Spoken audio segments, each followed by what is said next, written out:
안녕하세요. 저는 30대 후반 여자입니다. 여러분, 잘생기고 돈 많은 남자 좋아하시나요? 제가 바로 그런 대단한 남자와 결혼한 여자입니다. 벤츠인 줄만 알았던 그 남자와의 결혼 생활은 제 인생을 하드코어로 만들어버렸는데요. 기가 막히고 코가 막힌 제 결혼 생활과 힘들었던 만큼 더 행복해진 그 이후의 이야기를 들려드리고자 사연 보내게 됐습니다. 저희 아빠는 의사였어요. 저는 아빠 얼굴을 본 적이 없습니다. 제가 태어나자마자 교통사고로 돌아가셨거든요. 아빠가 돌아가셨을 때 저희 엄마 나이가 고작 22살이었다고 해요. 본인도 어린 나이에 엄마는 어린 저를 업고 다니며 안 해본 일이 없었죠. 제가 조금 크고 나서는 외할머니가 저를 돌봐주셨어요. 외할머니는 다리가 좀 불편하셨어요. 손녀딸 밥을 해주려고 떠리로 나온 생선을 들고 절뚝거리며 걸어오시던 할머니. 밤에 재래실 화장실에 혼자 가기 싫다고 하면서 볼일 다 볼 때까지 밖에서 기다려달라는 손녀의 말을 늘 들어주던 할머니. 그런 할머니에게 보냈어요. 할머니 등에 업히면 그렇게 포근하고 따뜻할 수가 없었거든요. 지금 생각해보면 정말 미안한 일 투성이에요. 초등학교에 들어가고 나서 엄마는 더 바빠졌어요. 식당에서 일하느라 아침부터 밤까지 눈코 뜰 새 없이 바빴어요. 집에는 늘 할머니만 있었고 학부모 참관 수업에도 엄마 대신 할머니가 왔죠. 지영이네 엄마는 왜 저렇게 늙었냐고 친구들이 수군대던 날 저는 할머니에게 다신 학교에 찾아오지 말라고 소리를 질렀습니다. 제가 초등학교 4학년 때였어요. 그날 저녁 저는 화장실에 가다가 밤에 돌아온 엄마와 할머니가 부엌에서 나누는 얘기를 들었습니다. 다리도 안 좋으면서 뭐하러 자꾸 시장에 가세요. 먹을 거는 제가 식당에서 다 가져오잖아요. 이거 보세요. 넘어져가지고 바지 다 찢어졌잖아요. 걷어보세요. 약 바르게. 앞으로 지영이 업어주지도 마세요. 괜히 애까지 다치게 하지 마시고. 혼자 화장실에 앉아있다는 게 무섭다는 것도 있고 오줌을 누면서 훌쩍훌쩍 울었던 기억이 납니다.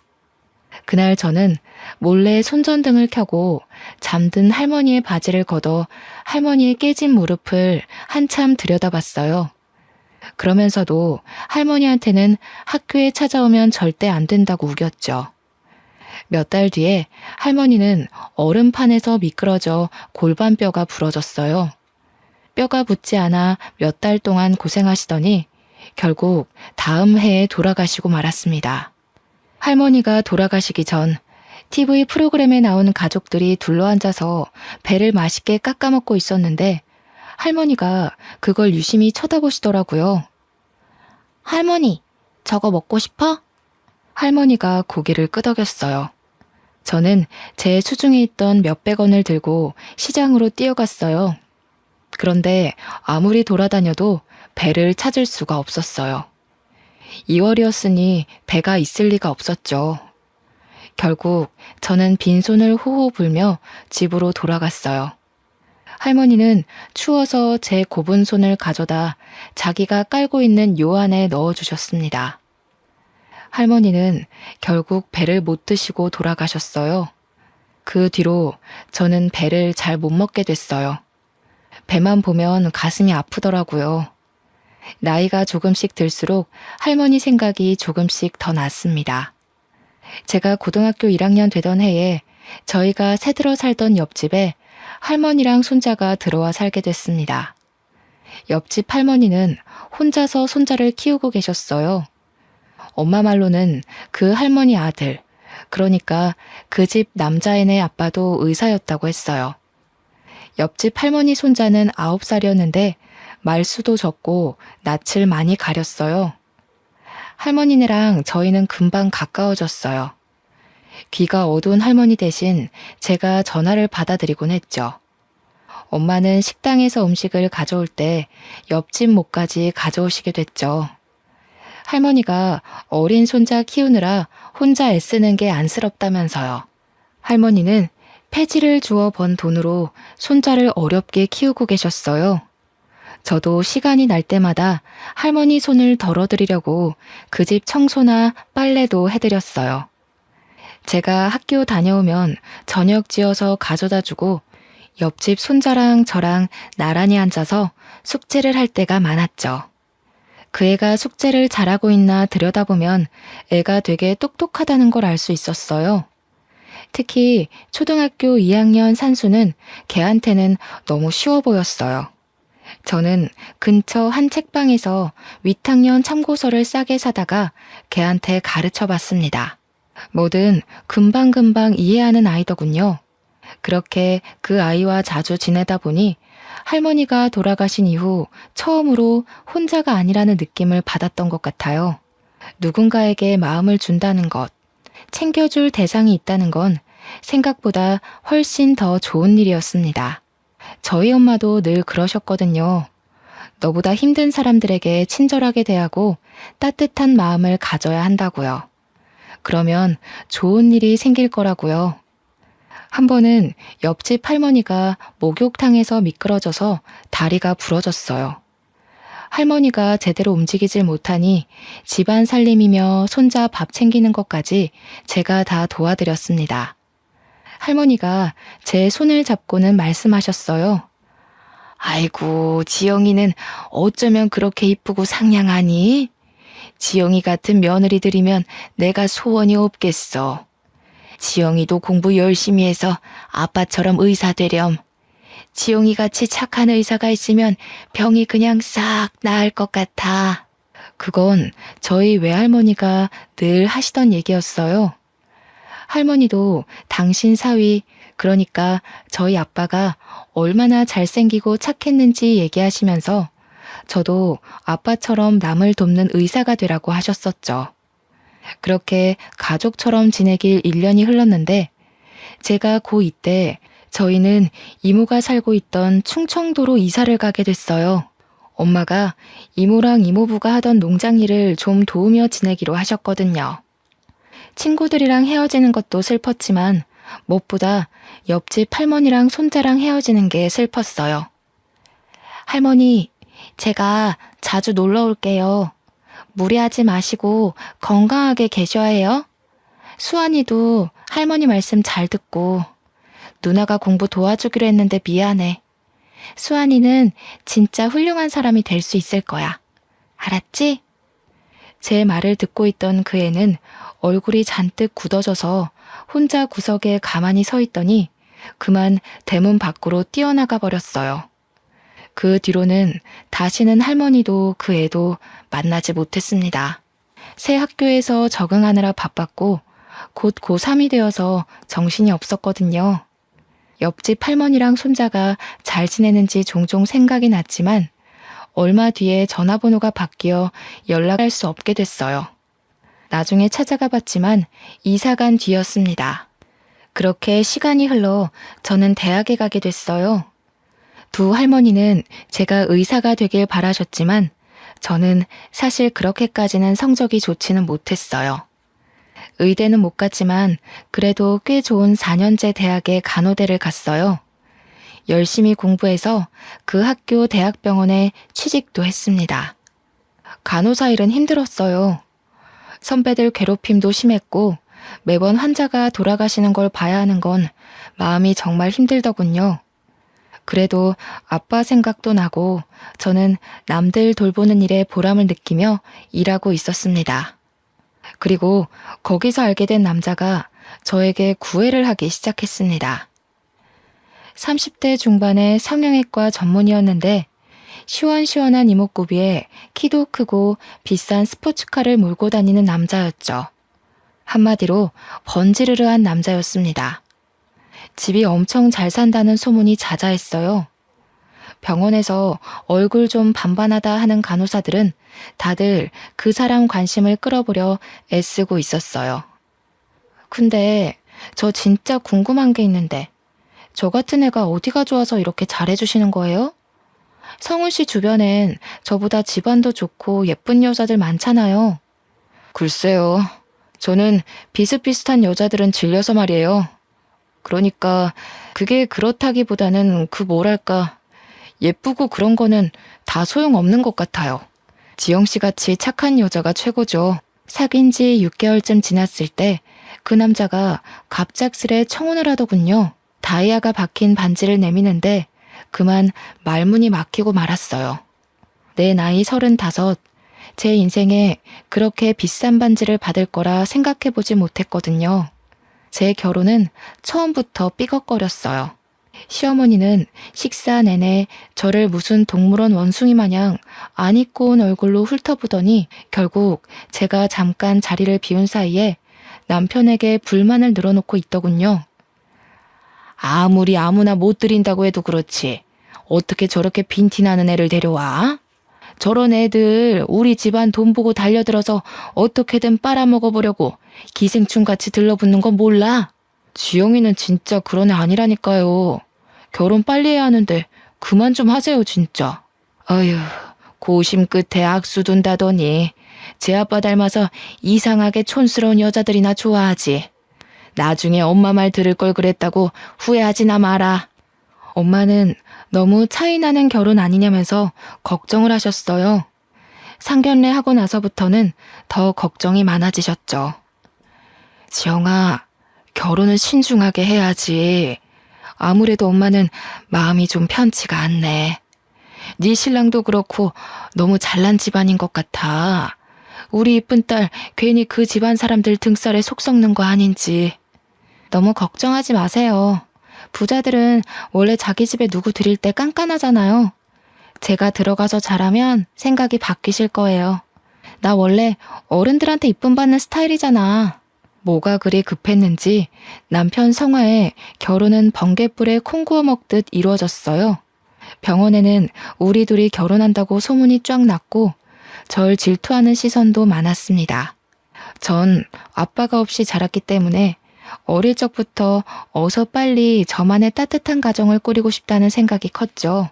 어쩌다 보니 나이만 잔뜩 먹었는데 이보다 더 괜찮은 남자를 만나기 어려울 거라는 생각을 했던 것 같아요. 괜찮을 거라고 엄마를 다독이면서 제 마음도 다독였던 것 같습니다. 하지만 그 집안 사람들이 좀 이상하다는 걸 알기까지는 오래 걸리지 않았어요. 부잣집 여자들은 자기들끼리 사교 모임을 하더군요. 시어머니는 거기에 저를 꼭 데려가야겠다고 하시는 거예요. 저는 그게 그래도 저를 가족으로 받아주려고 그러는 거라고 생각했어요. 그런데 그 반대였더군요. 시어머니는 저를 사람들한테 선보이고 품평하게 하려고 데려간 거였습니다. 처음 모임에 간 날 화장실에서 만난 시누이가 자기 친구 앞에서 제 차림을 보면서 비웃을 때부터 알아봤어야 했죠. 어머 언니, 그건 어디 옷이에요? 설마 시장에서 산 거 아니죠? 무슨 소리예요 아가씨, 이거 백화점에서 산 거예요. 백화점? 아, 서민들은 백화점 할인대를 그렇게 좋아한다던데. 그거 다 팔다 남은 거 파는 거잖아요. 설마 그런 데서 산 거예요? 하기는 오빠는 대체 자기 와이프 제대로 된 옷 하나 안 사주고 뭐한대? 야, 너 왜 그래? 자존심 센 너네 엄마가 어른이 다 챙겨서 데려오셨으려고. 야, 우리 엄마가 어떤 분이신데 며느리 옷까지 챙겨서 데려와? 우리 엄마는 아주 철두철미한 분이라고. 세상에 공짜가 어딨냐 이거지. 사실 맞는 말이잖아. 우리한테도 절대로 뭘 공짜로 안 주는 분인데 오빠가 그런 것까지 닮았나? 쪽팔리게 와이프를 저렇게 다니게 하면 어떡해. 너무 심한 말을 들으니까 오히려 말이 잘 안 나오더군요. 저는 얼굴이 화끈해진 채로 식사 자리로 갔어요. 어머, 피부 좋은 것 좀 봐. 성훈이가 만나던 여자들이랑은 그 뭐랄까 종류가 완전히 다르네. 그러게요. 성훈이 원래 글래머러스한 스타일 좋아하지 않나? 대체 무슨 바람이 불었대? 나도 그게 의문인데 그래도 뭐 장점이 있겠지 하면서 보는 중이야. 자기들도 좀 봐줘. 물건도 마음에 안 들면 반품하는데 내 아들 인생 망치는 일 없게 하려면 질이 어떤지 빨리빨리 뜯어봐야 하잖아. 아유, 미연 씨도 참 말 돌려 안 하는 건 알아줘야 한다니까. 성훈이가 이 여자 저 여자 만나고 다녀도 공부는 잘했잖아. 그래도 머리가 있으니 생각을 했겠지. 부자들은 생각하는 게 좀 다른 걸까요? 정말 다시는 가고 싶지 않은 자리였습니다. 남편과 사는 고급 맨션은 보기에나 번쩍번쩍하지 살기에 좋은 곳은 아니었습니다. 숨이 막히는 곳이었죠. 소박하지만 마당에 꽃도 키우고 상추도 키우며 마당에 앉아 가족들이랑 이웃이랑 도란도란 이야기를 나눌 수 있던 옛날 집이 그리웠어요. 결혼한 지 채 2달도 되지 않아 남편은 밥 먹듯 외박을 하기 시작했습니다. 외박을 하지 않는 날이면 술 냄새를 잔뜩 풍기고 새벽에 들어오기가 일쑤였죠. 어디 갔다 왔냐고 물어보면 하는 말이 인생의 즐거움을 찾으러 갔다 왔다나요? 그 사람이 말하는 즐거움이라는 게 뭔지 아는데도 오랜 시간이 걸리지 않았죠. 여자 향수 냄새를 잔뜩 묻히고 오기가 일쑤였으니까요. 하루는 금방 온다고 해놓고 안 오길래 새벽에 지하주차장에서 기다리고 있었어요. 남편 차가 들어오길래 반가운 마음에 가까이 가려는데 웬 여자가 술에 취해 몸도 못 가누는 남편을 부축해서 내리더군요. 전 주차장에 서서 굳어버렸습니다. 후들후들 떨리는 다리에 겨우 힘을 주고 집에 들어갔더니 남편은 소파에 널브러져 있더군요. 남편 주머니에서 핸드폰을 꺼내 열어봤어요. 미진이, 희영이니 하는 수많은 여자들과 전화와 문자를 주고받은 걸 보고 할 말을 잃었어요. 그날 뜬 눈으로 밤을 지새웠습니다. 저번에 그 여자는 누구야? 당신 새벽에 온 날 옆에 웬 여자가 같이 왔던데? 언제? 새벽에 들어온 날이 하도 많아서 모르겠는데. 안 들어온 날이 더 많던가? 집이 너무 지루해서 말이야. 오고 싶어야 말이지. 지루해서 그렇게 이 여자 저 여자 건드린다는 거야? 누구 말하는 거지? 왜? 안 돼? 그러니까 당신이 좀 안 지루하지 그랬어. 당신 같은 여자는 좀 다를 줄 알았는데 하나도 다를 게 없더라고. 결혼이 이렇게 재미없을 줄이야. 지금 그걸 말이라고 해? 당신 진짜 제정신이야? 재미없으면 무슨 짓이든 다 해도 돼? 하면 안 되는 이유는 또 뭔데? 간통죄로 고소하려고? 하려면 해봐. 빈손으로 와서 내 집에 빌붙으면서 그 정도도 못 참아주냐? 하기는 우리 엄마 말대로 너 같은 애들이 하는 짓이란 게 다 그런 거겠지 뭐. 눈치도 없고 염치도 없고. 그 와중에 저는 시어머니랑 신우한테 사교 모임에 끌려다녀야 했습니다. 그 모임을 생각하는 것만으로도 죽을 맛이었어요.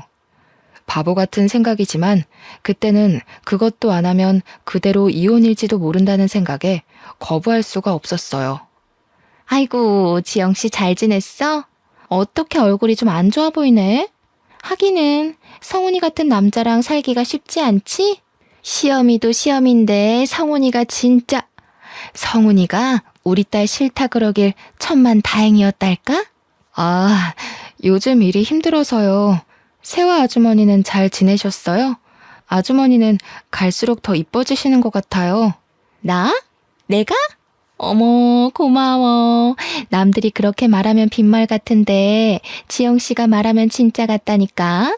그렇게 말해주니까 내가 또 좀 미안해지네. 지영씨는 뭐 진짜같이 말하는 기술이라도 있는가 봐? 진짜예요. 얼른 들어가요. 다들 기다리고 있겠어요. 왜 이제 오니? 아이고, 저 꼬락서니 옷 못 입는 건 여전하구먼. 우리 집안 이제 백화점이랑 장학재단도 운영해야 하는데 저런 애가 성훈이 옆에 있어야 한다니 앞날이 아주 그냥 캄캄하네. 진짜야? 그거 다 성훈이네한테 물려주는 거 맞아? 결혼도 했는데 여태까지 안 물려주는 거 보면 뭐 다른 수가 있는 거 아니었어? 이 여편 애들이 알지도 못하면서 그 촌스러운 노인네가 그 많은 재산 가지고 뭘 하겠어? 그냥 욕심나서 안 주고 있는 거지. 어차피 얼마 살지도 못할 거 왜 그렇게 끌어안고 있는지 물려줄 데도 없으면서 이승에 무슨 미련이 남아서 그 나이까지 펄펄 살아있는지 원. 펄펄 살아있는 건 아니지. 그때 입원하느라 성훈이 결혼식에도 참석 못하셨잖아. 그나저나 그 노인네 요새는 어디서 지내시나? 울 시엄마도 슬슬 양로원으로 보내야 할 텐데. 그 외에 고려호텔 양로원이 괜찮다던데. 그 할망구는 그런데 안 가. 그런데라도 좀 박혀 있었으면 좋겠는데 어찌나 촌스러운지. 그런 데는 답답해서 못 있는다나? 맨날 집에 돌아갔다가 탈나서 병원에 입원하잖아. 아유, 진짜 누가 성훈이 할머니인 줄 알까봐 겁난다니까. 아, 그 할머니 고집만큼 목숨줄 질긴 거는 우리가 다 알지. 자기가 고생이 많아. 얼른 물려줘야 성훈이가 병원도 차리고 할 텐데. 뭐 90이 다 된 할망구가 버티면 얼마나 버티겠어. 우리는 그냥 조금만 기다리면 좋은 날이 오겠거니 하면서 참고 견디고 있어. 문제는 얘지. 도대체 언제까지 저렇게 촌스러울 건지 원. 에이, 왜 그래. 지영이같이 자연스러운 애들이 진짜 이쁜 거지. 솔직히 성훈이가 만나던 여자들 다 성형빨이었잖아. 자연스럽긴 개뿔이 자연스러워. 요즘엔 빈티나고 촌스러운 걸 자연스럽다고 하나 보지? 왜? 네 딸 못생겼다고 성훈이가 퇴짜 놓은 게 아직도 분한가 봐? 솔직히 말이 나왔으니까 말이지. 내 아들처럼 잘난 애가 도대체 왜 저렇게 아무것도 볼 게 없는 여자랑 살아야 해? 그 사람들 틈에 있다가는 저까지 정신이 이상해지는 거 아닌가 싶더군요. 저는 그래도 병원에서는 이성을 잃지 않으려고 노력했어요. 교대 근무를 하면서 환자들한테 시달리다 보면 간호사들도 힘들고 짜증이 나기 마련이거든요. 저는 엄마의 가르침대로 절대 환자들에게 짜증내지 않고 친절하게 대했어요. 제가 아무리 힘들어도 아픈 건 환자들이니까요. 어느 날 같은 병원에서 일하는 간호사 친구가 저를 찾아왔어요. 밥을 하나도 안 먹는 환자가 있다면서요. 우리과 간호사들 다 포기했어. 네가 할머니들한테 잘하잖니? 한번 얘기 좀 해봐. 저러다 돌아가시겠어. 가봤더니 비쩍 마른 할머니 한 분이 계시더군요. 다리가 부러지셨는데 입맛이 없다면서 하루에 한 끼도 제대로 안 드신다는 거였어요. 저는 어릴 때 저희 할머니가 다쳐서 누워 계셨던 모습이 생각나서 마음이 찡했어요. 할머니 손을 잡고 왜 밥을 안 드시냐고 물어봐도 할머니는 대답을 안 하셨어요. 걱정이 되어서 저는 하루에 2번씩 할머니를 찾아갔어요. 며칠 동안 할머니는 한마디도 안 하셨어요. 할머니, 안녕하셨어요. 오늘 날씨가 참 좋죠? 오늘 고등어 반찬이 나왔던데 식사는 좀 하셨어요? 저는 고등어를 좋아해요. 저 어릴 때 저희 할머니가 저 주시려고 자반 고등어를 얻어오시곤 했거든요. 저는 지금도 그때 먹었던 고등어 반찬이 세상에서 제일 맛있는 음식이었던 것 같아요. 그때까지 꿈쩍도 안 하시던 할머니가 갑자기 치마 속을 뒤지시더라고요. 할머니는 치마 속에 숨겨놨던 박하사탕 하나를 꺼내더니 제게 주셨어요. 이거 저 주시는 거냐고 했더니 말없이 고개만 끄덕이셨어요. 저는 그 사탕을 소중히 품고 집에 돌아갔습니다. 다음 날 할머니에게 또 찾아갔어요. 사탕 맛있게 잘 먹었어요, 할머니. 어쩐지 답답한 이 좀 시원해지는 것 같지 뭐예요? 할머니가 주신 사탕에 무슨 마법이라도 들어있었나? 저한테 맛있는 거 주셨는데 할머니한테도 맛있는 거 드리고 싶어요. 뭐 드시고 싶은 거 없으세요? 할머니는 여전히 말이 없으셨어요. 저희 할머니는 아파서 누워 계실 때 배가 드시고 싶다고 그러셨어요. 그런데 그때 겨울이라 배를 못 구했거든요. 참, 그때는 제가 너무 어렸죠. 잘해드린 것 하나 없는데 너무 일찍 돌아가셨어요. 그때 할머니가 처음으로 말씀하셨어요.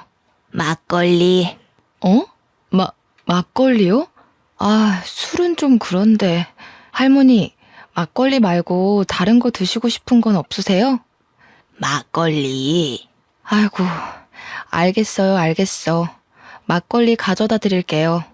환자한테 술이라니 안 될 말이었지만 어차피 아무것도 안 드셔서 잘못되시느니 드시고 싶은 거라도 드시게 하는 게 나을 것 같았죠. 다음날 몰래 할머니한테 가서 막걸리를 종이컵에 따라드리려는데 처음 보는 의사가 나타났습니다. 지금 뭐 하시는 거예요? 왜 환자한테 술을 줍니까? 그게 저기 그러니까 죄송합니다. 전 그냥 할머니가 너무 드시고 싶다시길래 할머니, 막걸리는 안 된다고 했잖아요. 병원에서 술 드시면 안 되는 거 모르세요? 다른 걸 드시라니까 진짜. 안 먹어. 안 먹는다니까. 막걸리 줘.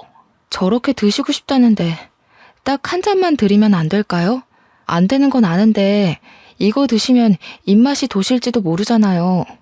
식사 안 하시는 게 너무 신경이 쓰여서 그래요. 제발요. 진짜 안 되는데.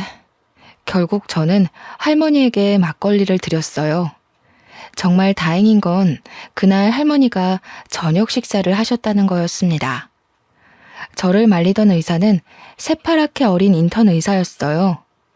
그 인턴도 할머니가 걱정이 돼서 자주 가보는 모양이더라고요. 남편의 바람기는 계속됐어요. 급기야 집에 여자들을 끌어들이기까지 했습니다. 정말이지 기가 막히고 코가 막혔습니다. 내가 아무리 무시를 당하고 살아도 그렇지 이렇게 대놓고 여자를 끌어들이다뇨. 저는 또 뜬 눈으로 밤을 지새워야 했어요. 아무리 이혼이 무서워도 더는 이렇게 숨막히게 살고 싶지 않았습니다. 저는 다음 날 병원에서 좀 떨어진 부동산에 찾아가 원룸을 하나 얻었어요. 당장 입을 것만 챙겨서 원룸에 들어갔습니다. 원룸에 누워 천정을 보고 있자니 제 신세가 처량해서 헛웃음이 나올 지경이더군요. 그냥 내 둥지를 만들고 싶었던 것뿐인데 어쩌다 이렇게 됐지? 앞으로 어떻게 해야 하지? 그때 퍼뜩 그런 생각이 들었습니다. 제가 그런 남자랑 살고 있는 걸 할머니가 아시면 얼마나 슬퍼하실까 하는 생각 말이에요. 다음 날 아침 저는 집에 들어가 술에 취해 자고 있는 남편을 깨워 이혼하자고 말했어요. 결혼한 지 고작 6개월이 넘었을 뿐이었죠. 너무 빨리 이혼하면 위자료를 못 받을 수 있다는 말도 있었지만 그런 게 중요한 게 아니란 생각이 들었어요. 그런데 남편이 싫다는 거였습니다. 이유가 가관이었습니다. 좀 기다려봐. 뭐 이렇게 급해? 이혼하면 그 할망구가 재산 안 물려줄지도 모른단 말이야. 결혼하면 금방 줄 줄 알았는데. 콩고물이라도 받으려면 더 참고 견뎌야지. 안 그래? 세상에 공짜가 어딨어? 그날 저녁 근무가 끝나고 원룸에 들어가 사탕 할머니가 주신 박하사탕을 들고 바깥으로 나갔어요. 가슴이 답답해서 바람이라도 쐬려고요. 거기서 사탕 할머니 때문에 알게 된 인턴이를 만났습니다. 알고 보니 옆집에 그 인턴이가 살고 있었더라고요. 그 사람은 아무것도 묻지 않고 제 옆에서 별을 보고 있었습니다. 제가 결혼한 걸 알 텐데 왜 혼자 원룸에 사는 건지 물어보지 않는 게 참 고마웠어요. 이혼 자체보다 병원 사람들이 수군대고 남편이랑 어떻게 된 거냐고 물어볼 게 너무나 두려웠습니다. 다행히 사탕 할머니는 밥을 그 뒤로 곧잘 드셨어요. 할머니가 드시고 싶다는 게 있으면 저는 조금이라도 빨리 갖다 드리려고 노력했어요. 제 현실은 너무나 답답했지만 사탕 할머니한테만 가면 마음이 한결 편해졌어요. 할머니는 저에게 이것저것 물어보실 정도로 마음을 여셨습니다. 몇 살인지, 부모님은 살아계신지, 어린 시절은 어디서 보냈는지 그런 걸 조금씩 물어보시더군요. 본인 얘기도 해주셨어요. 남편을 일찍 여의고 혼자 아들을 키우느라 안 해본 일이 없으시다고요. 저희 집 얘기랑 비슷해서 할머니에게 더 정이 갔습니다. 나이 드셔서라도 좀 편하게 사시면 좋을 텐데 보니까 찾아오는 식구 하나 없는 게 좀 안쓰러웠죠. 인턴이도 그렇게 생각하는지 제가 누구 찾아온 사람 없냐고 물어보니까 없었다고 하면서 한숨을 쉬더군요. 어느 날 집 앞에 밤바람을 쐬러 갔다가 그 인턴이를 또 만났어요. 한참을 가만히 별을 보며 있다가 그의 이야기를 듣게 됐습니다. 인턴이도 어릴 적 부모님이 돌아가셔서 할머니가 키워주셨다고 했어요. 알고 보니까 그 사람도 할머니가 그리워서 사탕 할머니를 자주 찾아가는 거였습니다. 할머니가 그리울 때마다 별을 봐요. 할머니가 저한테 아빠처럼 의사가 되라고 자주 말씀하셨거든요. 그런데 의대 합격하기 전에 돌아가셨어요. 의사 가운 입은 모습 꼭 보여드리고 싶었는데 그 사람 옆에서 별을 보고 있으려니 어쩐지 혼자가 아니라는 기분이 들었습니다. 평화는 오래가지 않았어요. 며칠 뒤 병원에서 저는 남편이 갓 들어온 어린 간호사를 데리고 약품 창고로 들어가는 걸 목격하고 말았습니다. 남들 시선도 시선이지만 어린 간호사가 제 남편에게 잘못 놀아날지도 모른다는 생각에 말려야 할 것 같았어요. 문을 벌컥 열었습니다. 여기서 뭐 하는 거야? 남들 보면 어쩌려고. 진짜 사람들한테 망신당해야 속이 시원하겠어? 거기 신입도 이 사람하고 엮이지 말아요. 입사하자마자 사람들 입방아에 오르내리고 싶어요? 어허, 이거 집 나간 여자가 왜 말이 많아? 난 어차피 여기 나가서 병원 개원할 거라 상관없는데? 집에서 바가지를 못 긁으니까 밖에서라도 괴롭히는 거냐? 그렇게는 안 되지. 너 따위가 뭐라고 나를 방해해? 봤죠? 이 인간 쓰레기인 거. 좋은 말로 할 때 얼른 나와요. 거참 말 더럽게 많네. 너는 그냥 입 다물고 내 대외용 와이프 노릇이나 하면 돼. 재미없어도 내가 데리고 살아준다잖아. 앞으로 백화점도 생기고 재단도 생길 텐데 뭔 불만이 그리 많아? 그냥 입만 다물고 있으면 된다니까. 저는 결국 약품 창고 문을 닫고 나왔습니다. 괜찮은 줄 알았는데 결국 눈물이 흐르더군요. 눈물을 훔치며 화장실 쪽으로 가는데 옆집 인턴이와 딱 마주쳤습니다. 왜 우냐고 얼굴에 물음표를 잔뜩 띄우고 물어보는데 전 별일 아니라면서 화장실 쪽으로 도망쳤어요. 그런데 그 사람이 남편이 들어가 있는 약품 창고 문을 벌컥 여는 게 아니겠어요? 아, 세준 씨, 거긴 안 돼요. 그냥 가던 길 가시라니까. 창피한 마음에 말려봤지만 그는 이미 모든 걸 목격한 후였죠. 그날 시어머니로부터 다음 모임에 참여하라는 호출이 왔습니다. 저는 시어머니를 만나 단판을 지으려고 일단 찾아갔어요. 남편이 지금까지 심하게 바람을 피웠고 지금 별거 중이며 병원에서까지 여자들을 건드리고 다닌다는 걸 알리며 이혼하겠다고 말했습니다.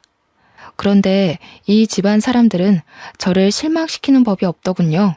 시어머니는 뭐 그런 걸 가지고 소란을 피우냐는 얼굴이었습니다. 그게 다야? 뭐 별것도 아니구먼. 우리 아들같이 다 가진 남자랑 살면서 그 정도도 없을 줄 알았어? 우리가 물려받을 재산이 얼만데 세상에 공짜가 어디 있니?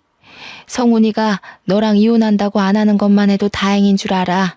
그래요, 언니. 언니가 지금 이혼하면 언감생심 우리 오빠 같은 남자 만날 수 있을 것 같아? 아니, 나이가 그렇게 많은데 결혼이나 할 수 있을까 모르겠네. 솔직히 나이가 문제가 아니긴 하지. 스타일이 그렇게 촌스러워서야 남자들이 거들떠나 보겠어요? 이혼이야 소송하면 되지만 솔직히 전 그 모든 걸 감당할 자신이 아직도 없었어요. 다음날 답답한 마음을 안고 사탕할머니를 찾아갔습니다. 그동안 사탕할머니는 뼈가 무사히 붙어 내일이면 퇴원을 하게 되었어요. 할머니가 무사히 나와서 정말 다행이에요. 그러니까 밥 잘 드셔야 한다고 했죠?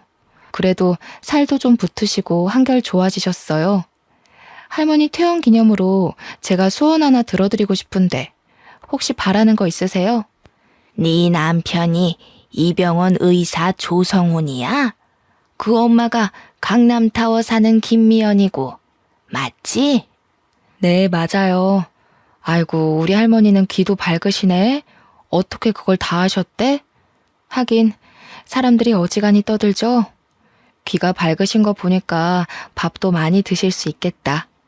밥 많이 먹어야 퇴원시켜드려요. 얼른 하세요. 그 인간 아주 인간 말종이지? 같이 살기 아주 더럽지? 말종도 그런 말종이 없지? 시엠이랑 해가지고 시동생도 아주 싹퉁머리를 밥 말아 먹었지? 아니, 그걸 어떻게... 아니에요, 할머니. 저희 남편이 얼마나 저를 아껴주는데요. 그날 사탕 할머니는 목욕탕에 가고 싶다고 하셨어요. 동네 목욕탕에 가고 싶으시다고 그게 소원이라고 하셨습니다. 인턴의 세준 씨의 도움을 받아서 할머니를 모시고 가까운 목욕탕으로 갔어요. 저희 할머니를 씻어드리는 심정으로 구석구석 씻어드렸습니다. 오히려 제가 한을 푸는 느낌이었어요. 목욕을 하고 나와서 우유를 하나 사드렸더니 할머니는 저한테 너는 소원이 없냐고 물으셔요. 저는 돌아가신 할머니가 보고 싶다고 했습니다. 제 소원은 돌아가신 할머니에게 배를 사드리는 거였으니까요. 사실은 제가 지금 이혼을 해야 할 것 같거든요.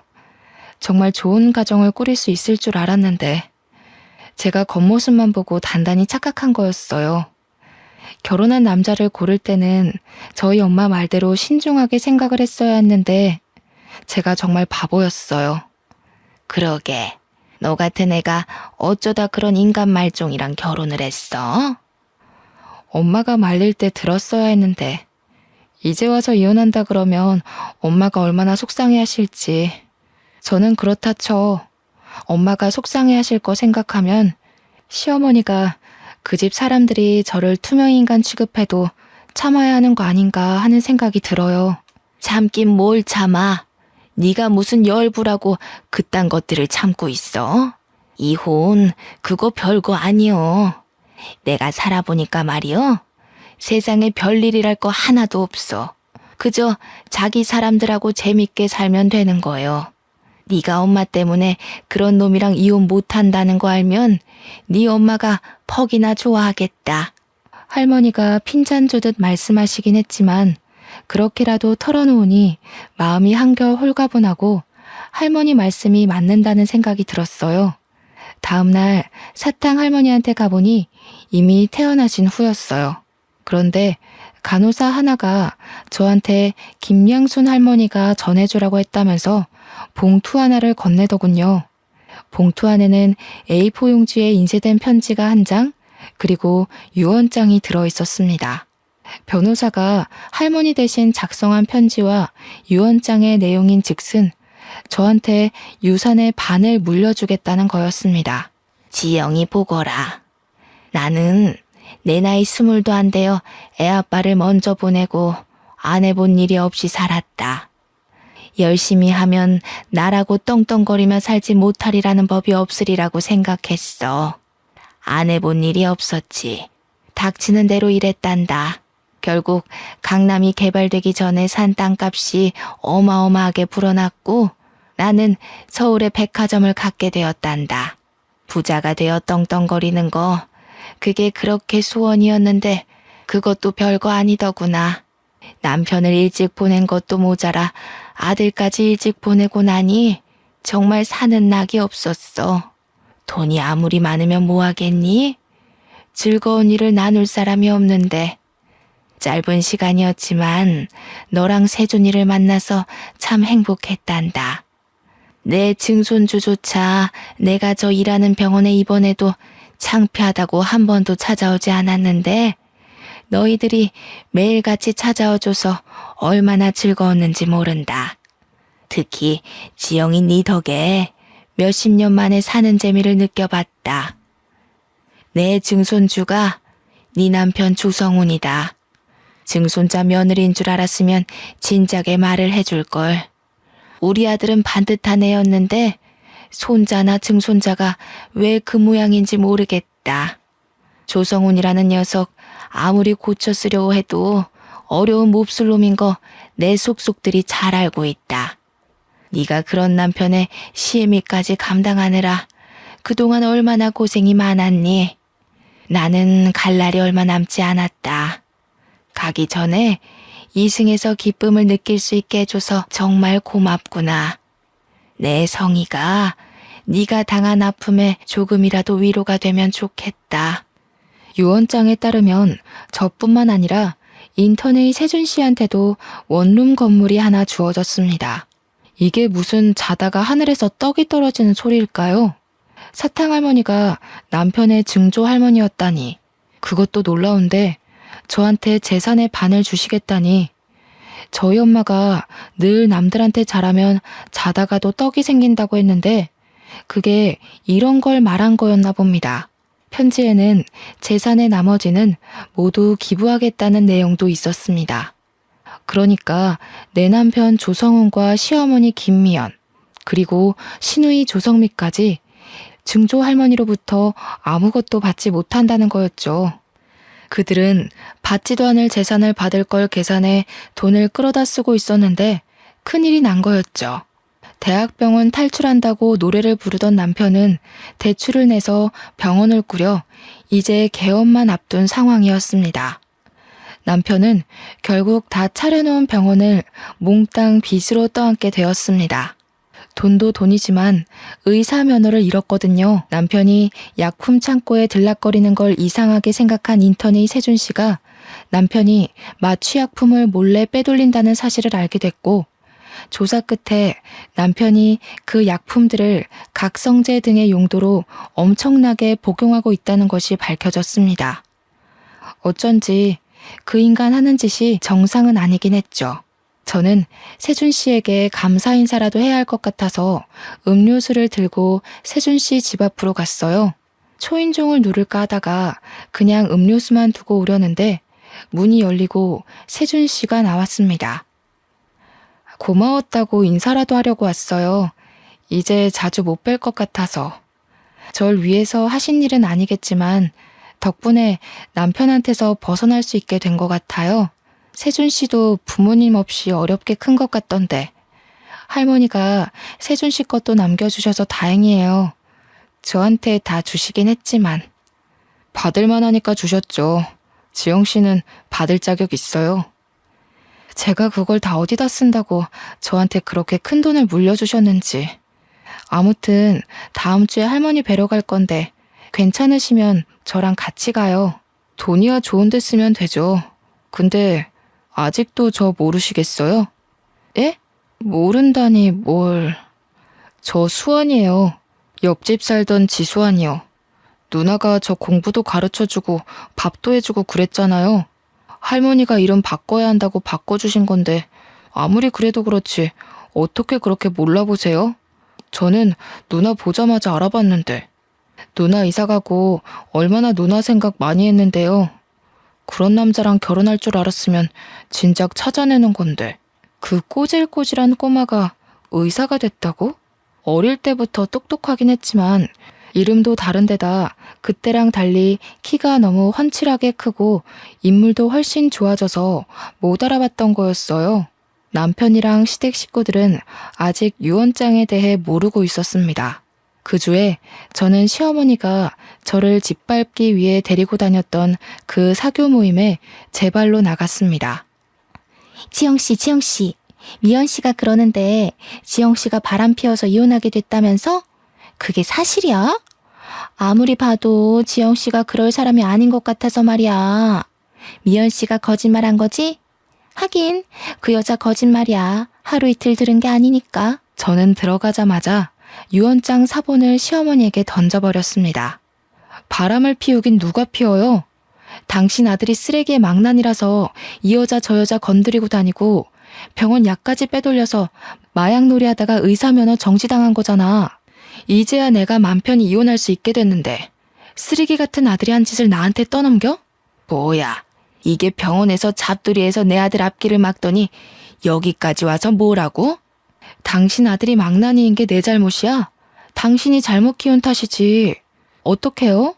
당신 집안 사람들이 그렇게 자랑하던 그 백화점이니 재단이니 하나도 못 받게 되셨어요. 그거 한번 잘 읽어보세요. 그 재산들이 다 누구한테 가는지, 그 집안 사람들이 왜 유산 받을 자격이 없는지는 제가 잘 설명해 드릴 수 있고요. 뭐? 그게 무슨 재산을 못 받게 됐다니 그게 무슨 소리야?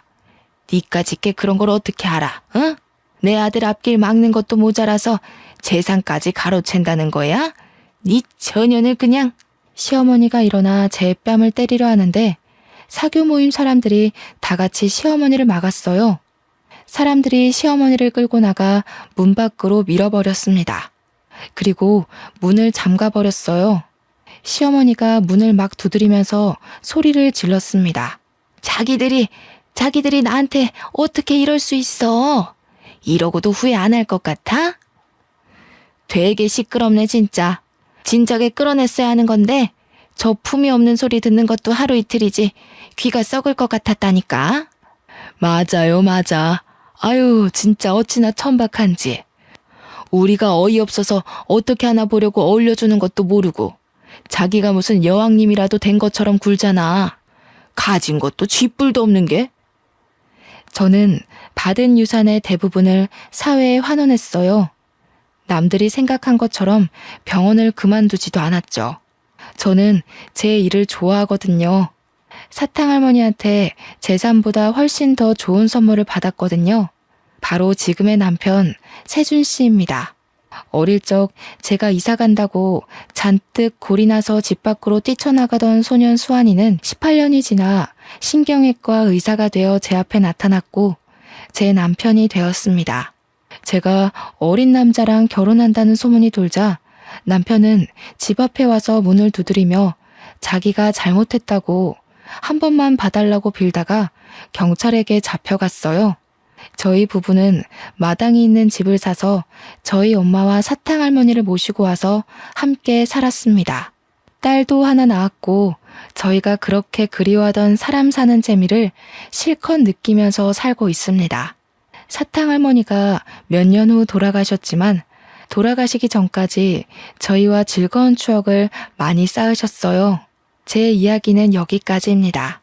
정말 힘든 일도 많았지만 저희 엄마 가르침대로 늘 좋은 마음을 잃지 않으려 노력했더니 인생이 180도 바뀌었습니다. 제 이야기를 들어주신 여러분들께도 쨍하고 볕들듯이 좋은 일들이 생기길 바랄게요. 감사합니다.